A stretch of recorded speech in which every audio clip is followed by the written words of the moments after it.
Bagaimana hukum tawassul dengan zat atau jah Rasulullah sallallahu alaihi wasallam?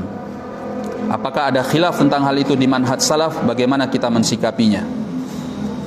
Tidak ada secara prinsip para ulama itu sepakat ya bahwasanya tidak boleh untuk kita mencari keberkahan, kebermanfaatan dari seseorang atau zat dan kedudukannya seorang. Seorang apabila minta sama Allah.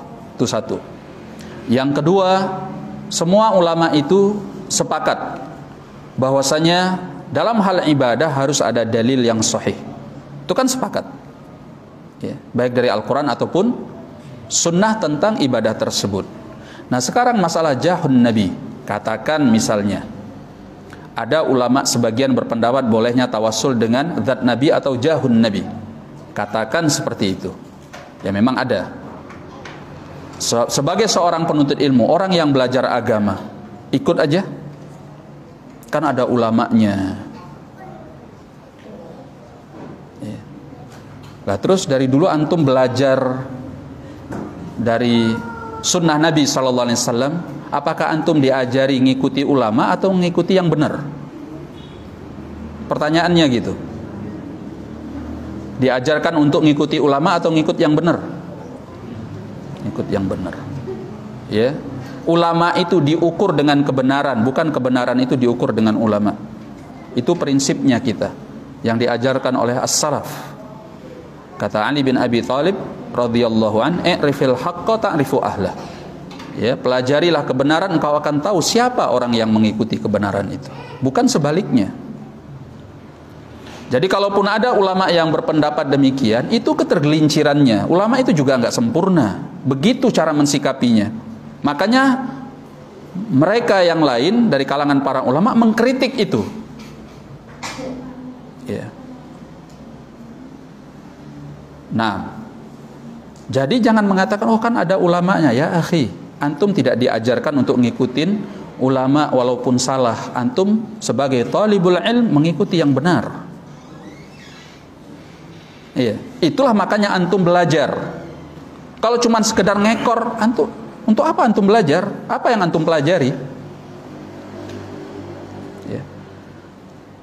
Nah, oleh karenanya seperti masalah yang demikian ini dikatakan oleh Syekh Al-Albani rahimahullah, tawassul itu ada 3. Ya. Pertama, tawassul yang syar'i. Tawassul yang syar'i itu bisa tawassul dengan al-asma was sifat, dengan amalan-amalan soleh, atau minta didoakan oleh orang soleh yang hidup yang ada di hadapannya yang bisa mendoakan dia. Itu tawassul syar'i, ada dalilnya di dalam Al-Quran ataupun sunnah Nabi sallallahu alaihi wasallam. Yang kedua ada tawassul yang bid'i, kata beliau. Apa tawassul yang bid'i?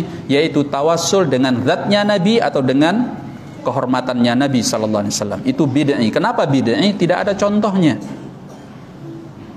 Ya, dan pendapat Syekh Abdul Aziz bin Baz juga sama tentang tawassul dengan zat Nabi ataupun jahun Nabi sallallahu alaihi wasallam, bahwa itu enggak ada dalilnya, enggak boleh. Itu mengada-ada. Tapi kan ada kembali lagi ngeyel ya. Ada ulamanya. Ya berarti enggak paham gitu loh. Percuma dia belajar lama masalah yang sederhana ini enggak paham gitu. Ya. Kita ini belajar bukan untuk ngikutin apa kata ulama semuanya kita telan mentah-mentah. Makanya antum thalibul ilmi diajari prinsip-prinsip ilmu, ya, dikasih pondasi ilmu supaya antum tahu mana yang benar, mana yang salah dari ucapan-ucapan, pendapat-pendapat ulama tersebut. Jangan diikuti itu ketergelincirannya, makanya dikritik oleh yang lain. Enggak semua dikatakan beda pendapat kita boleh ngambil yang mana aja. Itu prinsipnya siapa? Ya, kita diajari ngikut yang benar, bukan ngikuti yang penting ada ulamanya. Kalau yang penting ada ulamanya, lah inilah munculnya orang-orang yang kemudian mencari keanehan-keanehan pendapat ulama. Yang penting ada ulamanya. Banyak loh ulama-ulama yang ya namanya juga ulama kan manusia. Ya, dari ulama-ulama itu ada 1-2 pendapatnya memang jauh daripada tuntunan Al-Quran dan Sunnah. Pendapat-pendapat yang dikatakan syadz, ganjil, aneh. Makanya sebagian salaf mengatakan man talaba syawaz tazandak. Barang siapa yang mencari pendapat-pendapat aneh, pendapat-pendapat ganjil dari para ulama tersebut, dia bisa menjadi orang zindik. Tahu zindik, munafik. Ya, bukan yang seperti ini yang dicari-cari. Kalau antum mencari-cari ini ada aja. Sebagian ulama mengatakan nggak apa-apa nikah tanpa wali, PN itu. Kalau hanya sekedar ada ulamanya gitu. Ya, tapi ini pendapat ganjil yang ditentang oleh keumuman para ulama, karena sabda Nabi sallallahu alaihi wasallam, la nikaha illa biwali. Tidak ada nikah kecuali dengan wali. Paham? Dan yang terakhir kata Syekh Al-Albani, tawassul yang syirki. Ya, seperti yang dilakukan oleh banyak orang, dia meminta kepada orang yang dianggap soleh, yang dianggap wali, ya, akan diberikan kebermanfaatan, entah diturunkan hujan, entah diampuni dosanya dan sebagainya. Ini jelas merupakan perbuatan syirik, meminta kepada selain Allah. Taib. Jadi masalah-masalah yang seperti ini makanya sudah kita katakan tadi, belajar itu sama guru yang benar. Jangan kepada guru yang suka nyeleneh-nyeleneh. Ya, kalau belajarnya kepada guru yang suka nyeleneh-nyeleneh, antum jadi orang nyeleneh.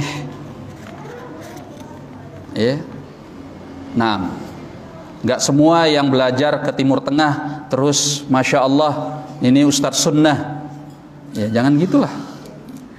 Ya. Nah, kalau dia belajar ke guru yang nggak benar, akhirnya ya gitu. Barakallahu fikum. Dan kita tahu kok siapa ulama-ulama sunnah yang ada di Timur Tengah yang patut untuk kita pelajari ilmunya. Nah, barakallahu fikum.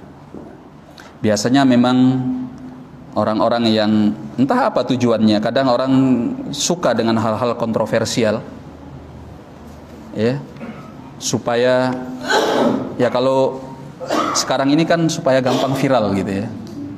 Kalau mau viral, banyak followersnya, udah buat aja yang aneh-aneh gitu. Buat konten yang viral. Allahul musta'an.